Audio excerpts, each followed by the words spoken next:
चाणक्य से पूछा गया कि संसार में सबसे बड़ी आग क्या है?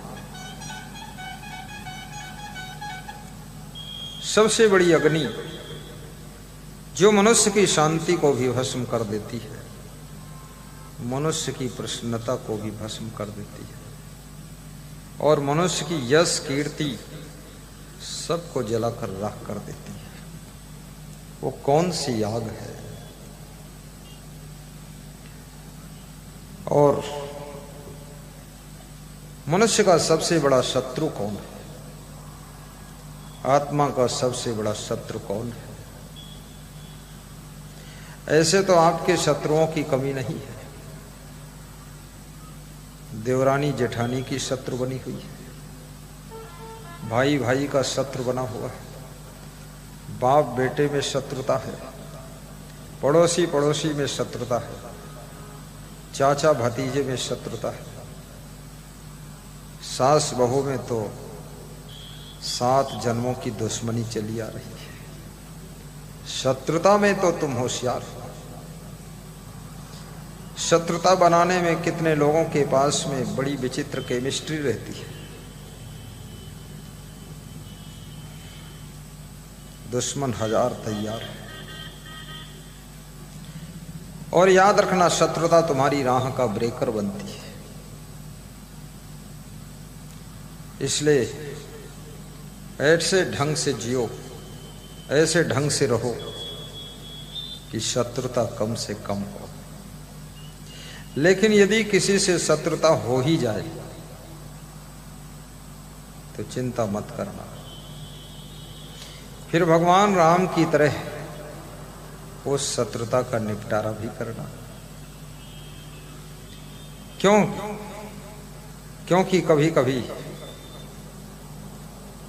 बड़ी कोशिश के बाद भी शत्रुता हो ही जाती है। लोगों के अंदर ईर्ष्या भरी हुई है, जलन भरी हुई है, कुढ़न भरी हुई है। तुम्हारी उन्नति को देख करके भी बहुत से लोग दुखी हो जाते हैं।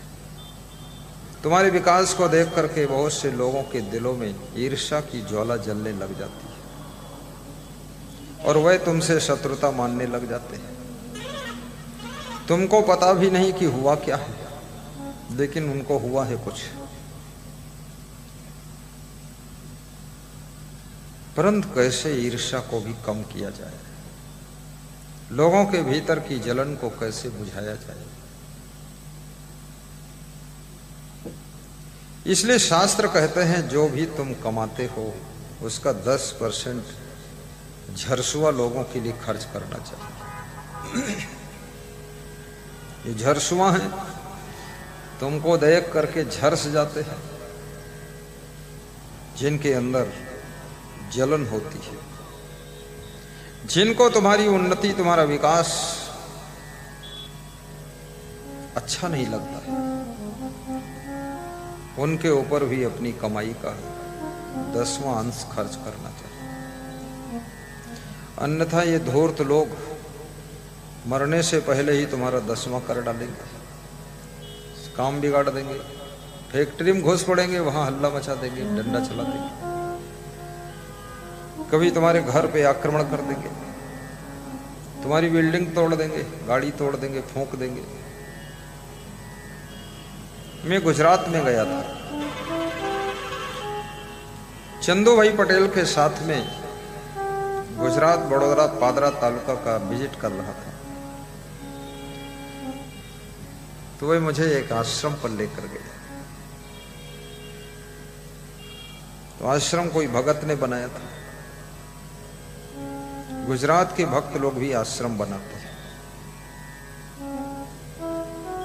उत्तर प्रदेश के भक्त लोग बहुत कम आश्रम बनाते हैं। कोई आश्रम बना हो उसमें जाकर दर्शन कर लें, यही बड़ी बहादुरी है। लेकिन गुजरात के लोगों के अंदर सेवा का भाव जाता है। और जिस जाति में, जिस समाज में, जिस कौम में, जिस मजहब में, जिस मनुष्य में सेवा का भाव ज्यादा होता है, वो जाति कभी गरीब नहीं रहती है, वो हमेशा अमीर बनकर ही जिंदगी जीती है, अमीर बनकर जिंदगी जीती है। सेवा के भाव से खुशी भी मिलती है, प्रसन्नता भी मिलती है। और पैसा कितना ही कमा लो, बना लो, बचा लो, रख लो, जमा करो, जिनके लिए तुम इकट्ठा कर रहे हो वही भी शायद लास्ट में तुमको दफन करने आएंगे कि नहीं आएंगे, इसमें भी संदेह है।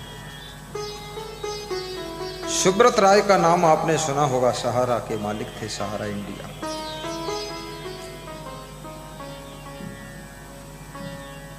छल कपट करके बहुत धन कमाया, गरीबों को गुमराह किया, पैसे का अंबार लगाया, पकड़े गए जेल की हवा खाया, बीमार हुए खूब दवा खाया और मर गए। पत्नी भी दफन संस्कार में नहीं आई, बेटे भी दफन संस्कार में नहीं आई। अमिताभ बच्चन को बहुत मदद किया था, वे भी नहीं आए। और आज वो व्यक्ति, उसकी आत्मा असहाय भटकती होगी। यदि वो कहीं सत्संग कराया होता, भंडारा किया होता, हर राजधानी में आश्रम बना दिया होता, तो शायद उसके दफन संस्कार में उसको सद्बुद्धि भी मिलती तो इतनी गलती भी नहीं करता। और लोग मरने के बाद भी उनको दुआएं देते हैं।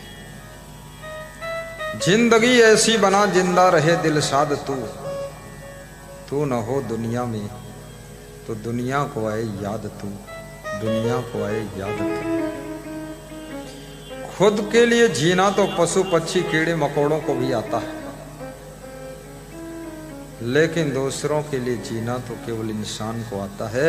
और दूसरों के लिए जो जीता है वो इंसान के रूप में छिपा हुआ भगवान ही होता है, छिपा हुआ भगवान ही होता है।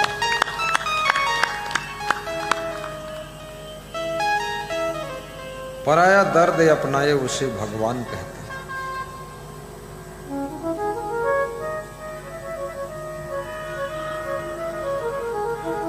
10% अपना धन गुंडे लफंगों के ऊपर भी खर्च करो, अन्यथा वे काम बिगाड़ देंगे तुम्हारा। उनको भी चंदा वंदा दे दो, दुष्टों को।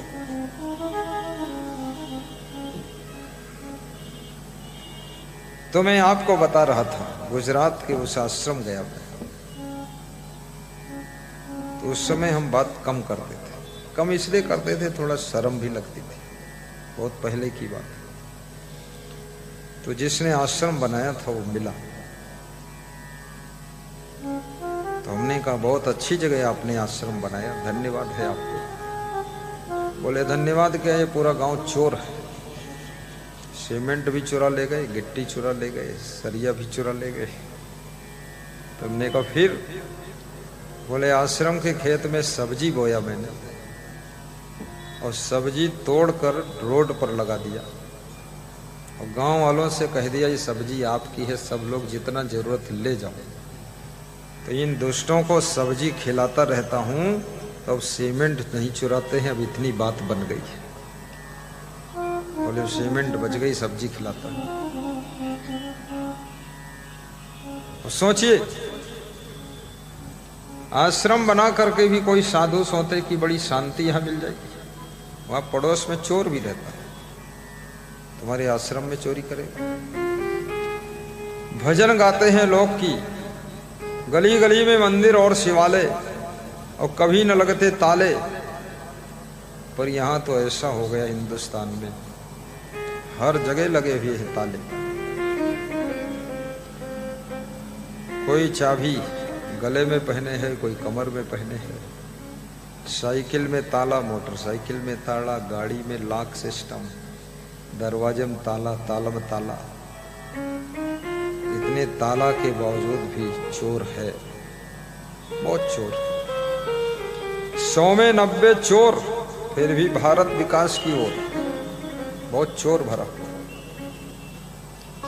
चोर भी है, कंजूस भी बहुत है, मूर्ख भी बहुत है। पिछले गांव में सत्संग हुआ तो एक आदमी मेरे पास आया, भीड़ ज्यादा थी। बोला कि मेरी साइकिल चोरी हो गई। हमने कहा बहुत अच्छा हुआ, आशीर्वाद। यानी ना तो चरण छूने आया, ना दक्षिणा देने आया, ना एक फूल लाया, साइकिल चोरी हो गई तो हमको बताने आया। कंजूस आदमी है। मैंने कहा साइकिल स्टैंड बनवा दूं क्या, 10 रुपया दोगे आप? बोले हम देंगे नहीं। तो 5000 की साइकिल चली गई तो संतोष करो। अगर यहाँ स्टैंड बना दिया जाए सत्संग में कि भाई 5 रुपये एक साइकिल का जमा होगा, स्टैंड है, उसमें 3 कर्मचारी रख दिए जाए, 5 रुपये में साइकिल सुरक्षित 5000 की, 50,000 की मोटरसाइकिल सुरक्षित, 5 लाख की कार सुरक्षित। लेकिन लोग 5 रुपये नहीं देंगे, 5000 की मोटरसाइकिल 10,000 की चली जाए, कुछ भी हो जाए। ऐसे कंजड़ लोग रहते हैं, मूर्ख लोग। बहुत विचित्र लोग हैं हिंदुस्तान के अंदर। कल एक पंडित जी मिले, बोले कई प्रदेशों में गया हूं। हमने क्या हुआ? बोले सबसे पाजी प्रदेश उत्तर प्रदेश है।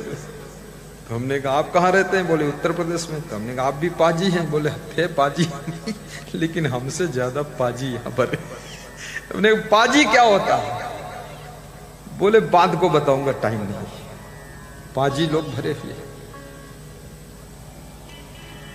अगर नेचर नहीं सुधरा, लेक्चर नहीं सुधरा, स्ट्रक्चर नहीं सुधरा, करेक्टर नहीं सुधरा और लाइफ का चैप्टर नहीं सुधरा, तो जिंदगी में तुमने कमाया क्या है?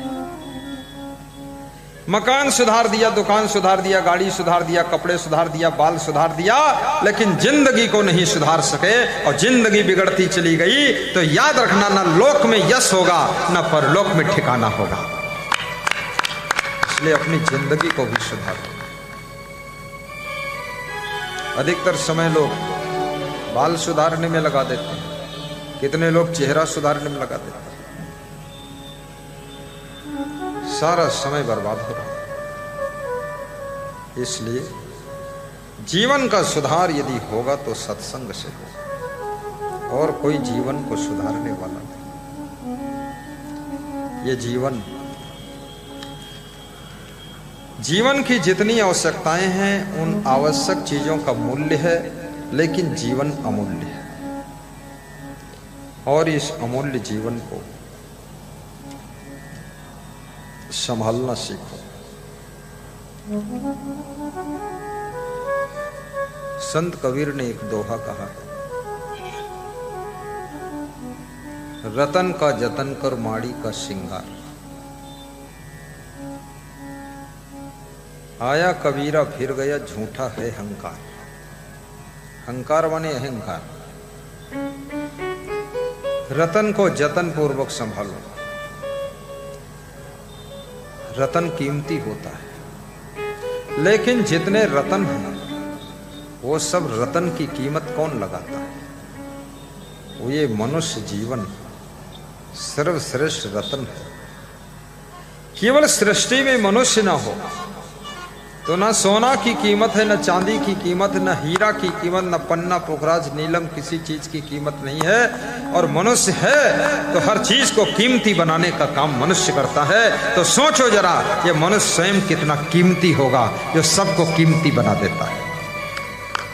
जोर से ताली बजाया करो। यह डर किस बात? ज्यादा यहाँ बाजा गाजा नहीं बज रहा, नगाड़ा ढोल तबला, लेकिन तुम हाथ की ताली बजाते जाओ। सबको सिखाना पड़ेगा। बहुत लोग डैमेज होकर बैठे, बड़ी बड़ी इमेज लेकर बैठे, और लाइफ पूरी डैमेज है और इमेज खोने का डर है। कितने लोग सोचते हंसोगे तो इमेज डाउन हो जाएगी। अरे इमेज, तुम्हारा पूरा शरीर डैमेज हो गया, तुम इमेज लिए घूमते।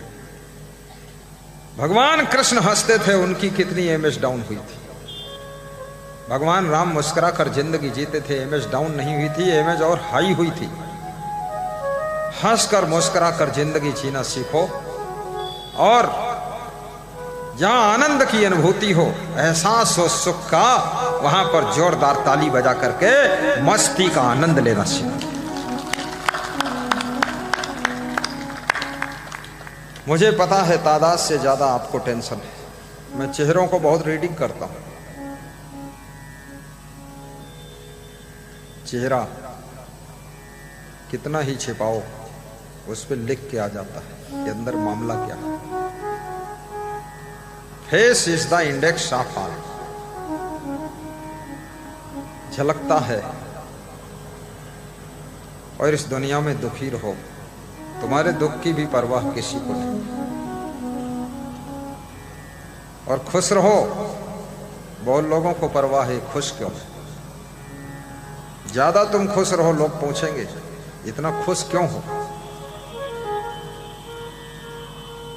और खुश रहकर जियोगे तो भी कंडीशन यही है, दुखी होकर जियोगे तब भी पोजीशन यही है। इसलिए जो है सो है, लेकिन कांटों की गोद में घिरा हुआ गुलाब कांटों की परवाह नहीं करता है, बल्कि फूल करके खिल करके खुशबू फैलाकर सौंदर्य बिखेरता हुआ अपनी जिंदगी को सबके बीच में समर्पित करता है। उसको ये भी पता नहीं किस समय तोड़ लिया जाऊंगा, पैरों के नीचे डाला जाऊंगा, कि भगवान के पर चढ़ूंगा, कि मुर्दे पर चला जाऊंगा, इसकी चिंता नहीं है। इसलिए आप अपनी चिंता छोड़ो, सुख से जियो। भविष्य किसी ने देखा नहीं है, वर्तमान को सुंदर संवार लीजिए, भविष्य और भाग्य अपने आप संवर जाएगा।